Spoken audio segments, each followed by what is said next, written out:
Good morning, friends. Welcome to our English lecture.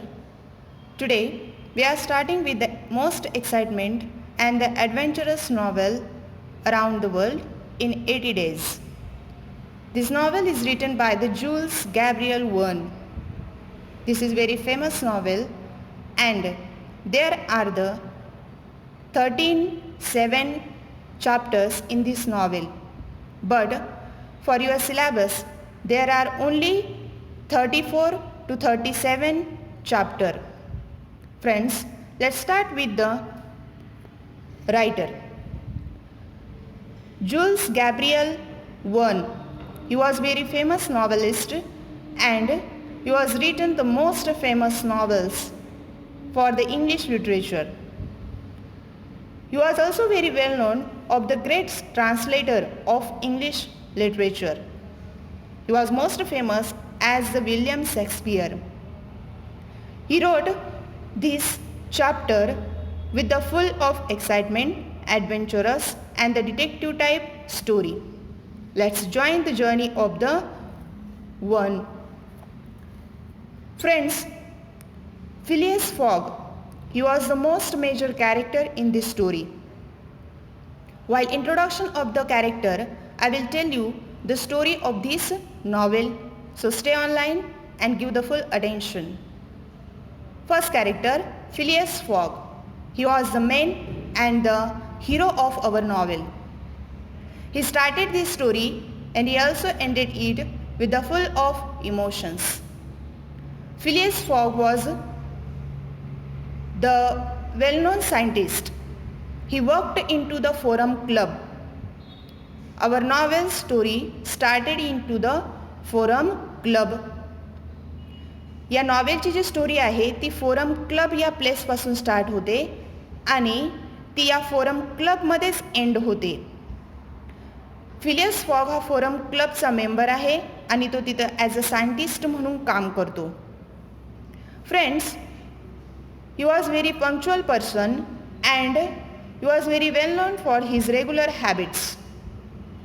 Phileas fog हा खूप वेळेच्या बाबतीत काटेकोर असणारा व्यक्ती आहे and the time is the main theme of this novel. He is 40 years old and he is very rich person at that time. Into the Forum Club, the story started. Phileas Fogg and his colleague were discussing about the robbery of bank. बँकेमध्ये एक robbery झालेली असते आणि त्याच्यामध्ये 15 पाउंड्सची रक्कम जी आहे ती चोरीला गेलेली असते आणि त्याच्याच विषयी एक न्यूज त्या फोरम क्लबमध्ये डिस्कस करतात आणि फिलियस फॉग हा त्या न्यूजविषयी स्वतःचं मत मांडतो. त्यावेळेस सुलिवन हा त्यांचा जो कलीग असतो तो सांगतो की पूर्ण जगामध्ये त्या रॉबरला शोधणं ही अशक्य गोष्ट आहे. तेव्हा Phileas Fogg accepted the challenge आणि तो म्हणतो की I will complete the round of the world in 80 days. Here the story started. Bet म्हणजे पेन्स लावणे. फिलियस फॉग हा आपल्या कलिगबरोबर पेन्स लावतो की 80 दिवसामध्ये तो या जगाची भ्रमंती करून येईल. You know that the Phileas Fogg was very punctual about the time and so the 80 days, this figure is mentioned into the title. Phileas Fogg, he is very disciplined, careful, practical, confident and brave. So the story and the hero, all the qualities are given to the Fogg. Then there is the next character, Jean Passepartout. Passepartout was the main servant of the hero and he traveled the whole world with the Fogg. Fogg was very interested into the Passepartout because he was very honest. To complete all his journey, Passepartout played the very important role in this novel. Then there is the next character, Detective Fix. Detective Fix was the very famous detective, and he was the detective of bank of England. जेव्हा ही robbery झालेली असते, त्या रॉबरीमधला जो robbers असतो तो हा फॉक्ससारखा दिसतो, म्हणून डिटेक्टिव्ह फिक्स जो आहे तो त्या फॉगच्या मागे रॉबर म्हणून लागलेला असतो आणि तो मग त्याच्या इन्व्हेस्टिगेशनसाठी फॉगचा शोध घेत असतो. मग तो जिथं जाईल तिथं हा डिटेक्टिव्ह फिक्स हा त्याचा शोध घेत असतो. जेव्हा फॉग याने वर्ल्ड टूर स्टार्ट केलेली असते तेव्हा हा डिटेक्टिव्ह फिक्ससुद्धा त्याच्या पाठीमागे अरेस्ट वॉरंट मिळवपर्यंत फिरत असतो, कारण त्याच्यावर डाऊट असतो की हाच रॉबर आहे. Then there is the journey started by the Phileas Fogg. Give the full attention because the journey is very important by the Fogg. First, the journey started from the London and there is an international timeline. तुम्हाला माहिती असेल की प्रत्येक कंट्रीचा जो timeline असतो तो different असतो. तसं लंडनचा जो टाईमलाईन आहे तो सुद्धा डिफरंट होता आणि जेव्हा त्याने ही टूर स्टार्ट केली तेव्हा तिथल्या आणि बाकीच्या वर्ल्डच्या टाईमलाईनमध्ये 1 दिवसांचा फरक पडणार होता. म्हणजेच आपल्या टाईमलाईननुसार त्याने 1 डे बिफोरच त्याच्या बेटच्या 1 डे बिफोरच जर्नी स्टार्ट केलेली असते, पण लंडनला तो जो डे असतो तो अगोदरच काउंट केलेला असतो. So let's start with the journey of London. First he came to the Paris, then he visited to the Eiffel Tower. At that time he was very excited, कारण फॉग हा एक separate राहणारा व्यक्ती होता, त्याला ग्रुपमध्ये राहणं अजिबात आवडत नव्हतं. But today he accepted the journey and he communicated with the lots of people and he understood the importance of men. Then he went to the Egypt. After the Paris, he went to the Egypt by the ship. Then he visited to the pyramid. He saw the lots of mummies and he opened the lots of mummies grave and he found the snake in that. जेव्हा तो इजिप्तमध्ये जातो तेव्हा तिथले pyramids तो बघत असतो आणि तिथल्या असलेल्या मम्मीज त्या डेड बॉडीज ज्या असतो त्या तो बघतो. त्या डेड बॉडीजला तिथं सार्कोफिकस असं म्हटलेलं आहे. तुम्ही जेव्हा ती स्टोरी रीड कराल you will know that the new word sarcophagus. Then after the Egypt he went to the India. He visited first to the Mumbai gateway of India. Then he came to the Delhi. Then Agra. into the Agra he visited to the Taj Mahal. He really appreciated the beauty of the Taj Mahal. Then he went to the Kolkata. The main story happened into the life of the fog into the Kolkata. He went to the Kolkata on the ride of the elephant, and while traveling into the jungle he saw or he heard the song of funeral. Then he asked the Francis what happened there. जेव्हा तो विचारतो फ्रान्सिसला की हा कशाचा आवाज आहे तेव्हा Francis त्याला सांगतो की कोणीतरी वारलेला आहे आणि त्याच्याबरोबर त्याची जी पत्नी आहे ती तिथं सती म्हणून चाललेली आहे. So at that time there was the tradition of sati. सती जाण्याची जी प्रथा होती ती त्यावेळेस आपल्या इंडियामध्ये अस्तित्वात होती, ती पण तिथं मेन्शन केलेली आहे. आणि मग फ्रान्सिस सांगतो की तिथला एक जो प्रिन्स आहे त्याची जी प्रिन्सेस आहे ती त्याच्या डेड बॉडीबरोबर सती जाणार आहे. Fog as he was the scientist he did not believe on that, so he disguised himself. त्याने वेषांतर केलं आणि मग त्या प्रिन्सेसची जी पत्नी असते तिला तो सुखरूपपणे तिथून घेऊन येतो विदाऊट नोईंग ऑफ एनीवन. कोणाला त्याची जाणीव होणार नाही अशा पद्धतीने तो स्वतःचं वेषांतर करून तिथून त्या प्रिन्सेसला घेऊन येतो. Then in to the Mumbai Passepartout. त्याचा जो सर्वंट असतो तो मुंबईमध्ये फिरत असताना त्याच्याकडनं एक चूक होती, ती मिस्टेक खूप इम्पॉर्टंट आहे. तो जेव्हा मंदिरामध्ये जातो तेव्हा तो चप्पल घालून जातो आणि that was a great mistake by the Passepartout. When they came to the Kolkata, then the Mr. Fix arrested both of them and they went into the jail and they were punished about the 10 to 15 days in that jail, and after the fine of 2000 rupees they released. Then they came to the Hong Kong, into the Japan. At that time Detective Fix got the warrant to capture the fog, but at that time it was into the English. जपानमध्ये तुम्ही गेल्यानंतर English वॉरंटचा तिथं काहीच उपयोग होत नाही. तिथं तुम्हाला जपानमधल्या असलेल्या भाषेमध्येच वॉरंट असणं गरजेचं असतो, तरच तुम्ही अरेस्ट करू शकतात. त्यामुळे फिक्सला तिथं फॉगला अरेस्ट करता आलं नाही. Then Fogg came to the Yokohama and he enjoyed the beauty of the Japan. Then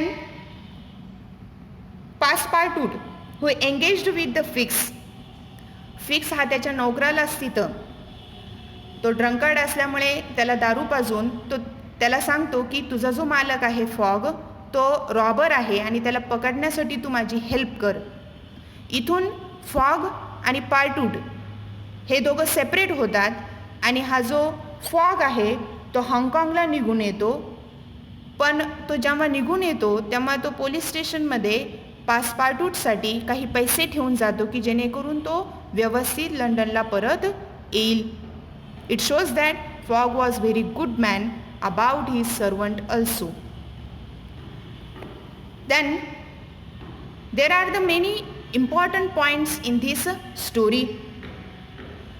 जेव्हा तो योकोहॅमला येत असतो तेव्हा तो सॅन फ्रान्सिस्को, त्यानंतर न्यूयॉर्क, थायलंड, डबलाईन आणि लिव्हरपूल इथं त्याची जर्नी ही लास्टला एंडिंगमध्ये येत असते. तो जेव्हा लिव्हरपूलला येतो तेव्हा तिथं डिटेक्टिव्ह फिक्स जो आहे ही अरेस्टेड द फॉग, कारण तिथून त्याच्या वॉरंटला कुठल्याही प्रकारचं रूल्स रेग्युलेशन्स लागू पडत नाही. आणि तिथं मग डिटेक्टिव्ह फिक्स हा त्या फॉगला अरेस्ट करतो. तिथून 6 तासाचाच रन असतो लंडनचा, पण तो तिथपर्यंत जाऊ शकत नाही. And there was the deadline of his bet. आता इथे एक हाय लेवलपर्यंत ही स्टोरी आलेली आहे. तिथं तुम्हाला जाणवेल की ही जी स्टोरी आहे याचा क्लायमॅक्स तुम्हाला जाणवेल, कारण तो बेट जिंकण्याच्या अगदी जवळ असतो, 6 तास दूर असतो, पण तो अरेस्ट झालेला असतो म्हणून त्याचा बराचसा जो वेळ आहे तो जेलमध्ये स्पेंड होतो. And Fogg at that time Fogg was very disappointed because he thought that may be he will loss the bet. तो स्वतःची पेन्स हरेल असं त्या फॉगला वाटत असतो, कारण आता त्याच्याकडे तोच दिवस शिल्लक आहे असं त्याला तिथं वाटतं. तो आता जेलमध्ये आहे आणि detective fix he was investigating, but after the half day he realised that the main bank robber was caught. पण तेव्हाच थोडा वेळ निघून गेल्यानंतर, हाफ डे पास आऊट झाल्यानंतरच न्यूज येते की जो मेन रॉबर आहे त्याला अटक झालेली आहे. So there was no any doubt about the Fogg. So they released the Fogg. मग मिस्टर फिक्स जो आहे तो फॉग याला सोडून देतो, कारण त्याचा कुठलाही दोष नसतो हे इन्व्हेस्टिगेशन नंतर समजतं. इथं ॲडव्हेंचरस प्लस डिटेक्शन या दोन्हींचं कॉम्बिनेशन केलेलं आहे. So the novel was very excited. So the excitement reached it's height. केव्हा पोचते? जेव्हा फॉग हा जेलमधून रिलीज होतो. But at that time he realised that the challenge was over. इथं आता तुम्हाला एंडिंग जाणवणार आहे. पण एंडिंग अगोदर तुम्हाला एक मेन जो दुसरा कॅरेक्टर आहे, the heroine of the theme, याचं इंट्रोडक्शन इथं द्यायचे. The name of the heroine was Aouda. Aouda जी आहे ती त्या सती जाणारी जी स्त्री आहे तीच म्हणजे ओएडा आहे, जिला तो कोलकात्यामधनं त्याच्याबरोबर तो घेऊन येत असतो. Aouda was the princess of that prince who was died. ती ओएडासुद्धा त्याच्याबरोबर जर्नीला इन्व्हॉल्व होते. And lastly they loved each other. हे ओएडाचं एक कॅरेक्टर तिथं तुम्हाला जाणवेल आणि तीसुद्धा त्याच्याचबरोबर लंडनला येत असते. आता दोघंही एकमेकाला लाईक्ड व्हेरी मच, म्हणून इथं ही जी स्टोरी आहे त्याचा एंडिंग हा दे गॉट मॅरिड अशा पद्धतीने होतोय. But the main theme, what happened about the bed.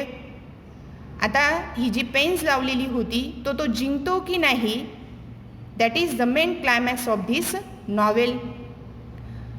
Then Fogg came to the house and at that time he was very upset because he lost the whole richness into the journey of the world. त्याच्याकडे जे 20 pounds असतात ज्याच्यामध्ये तो rich person असतो, तो आता गरीब झालेला असतो. And he remained only the 1 pound. त्याच्याकडे आता 1 पाउंड शिल्लक असतो. आता तो बेट हरला आहे असं स्वतः तो डिसाईड करतो, कारण तो 1 दिवस लेट पोचलेला असतो. परंतु तुम्हाला माहिती की इंटरनॅशनल टाईमलाईननुसार तो 1 डे बिफोरच निघालेला असतो, म्हणून तो 1 डे बिफोरच पोचलेला असतो. पण याची जाणीव त्याला नसते. जेलमध्ये गेल्यामुळे तो अपसेट होतो आणि तो याविषयी विचार करत नाही. देन ॲट दॅट टाईम ओएडा, जेव्हा तो जेलमधून घरी येतो तेव्हा तो अपसेट असतो, तेव्हा ओएडा त्याला समजूत घालते की बेट जरी हरलेली असेल तरीसुद्धा she was ready to marry with the Fogg. म्हणून फॉग हा पासपार्टूटला मिस्टर विल्सन यांच्याकडे पाठवतो. Mister Wilson was the preacher of the London. ते पुजारी आहे आणि त्यांच्याकडे मॅरेज डेट काढण्यासाठी पार्टूट यांना तो तिथं पाठवतो. Partout went there. He thought that may be that day was the Monday.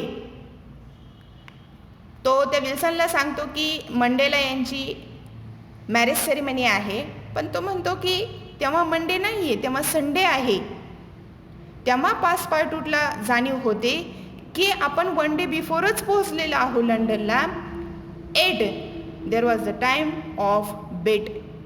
अजून बेट संपलेली नाही आहे, पेन्स हरलेली नाही आहे. आणि मग तो फॉगकडे येतो आणि त्याला घेऊन तो फोरम क्लबच्या तिथं जातो. This was the highest climax of our novel. तो जेव्हा फोरम क्लबमध्ये येतो, all were waiting for the Fogg. They were very excited as they realised that Mr. Fogg was really the noble person with time. Here the time management and the punctuality of the Fogg own. जे ग्रुपमध्ये हास्याचा विषय होता fog विषयी, त्याला कुठल्याही प्रकारची respect त्या ग्रुपमध्ये नव्हती. ती त्याने हे चॅलेंज पूर्ण केल्यामुळे त्याची जी रिस्पेक्ट आहे ती ते इन्क्रीज झालेली होते आणि तो ही बेट जिंकलेला असतो. And he got the 20 pounds by that bet. In this way here are the some rising actions and the falling actions. Here is the chart. If you studied it you will got an idea about the various events happened one by one. इथं रायटरचं आपल्याला quality of writing जाणवते की खरोखर त्याने कशा पद्धतीने हे जे नॉवेल आहे ते डिस्क्राईब केलेलं आहे, ते एंगेज्ड केलेलं आहे आणि लास्टपर्यंत it holds the reader. That is also the main the important quality of the novelist. तुम्हाला अशा पद्धतीची जी क्वालिटी आहे ती विल्यम शेक्सपियर यांच्या नॉवेलमध्ये जाणवेल आणि तीच क्वालिटी जुल्स गॅब्रियल वन याने मेंटेन केलेली आहे. Then the story is with the lots of the important places handled, with the lots of geographical and historical knowledge. So that type of the novel increased the sensation, excitement and the adventurous journey of the reader. So friends, I think you understand this story. The story is the exciting one. Read the whole novel carefully and listen this video with the lots of attention. That will give you the idea of the story. Thank you.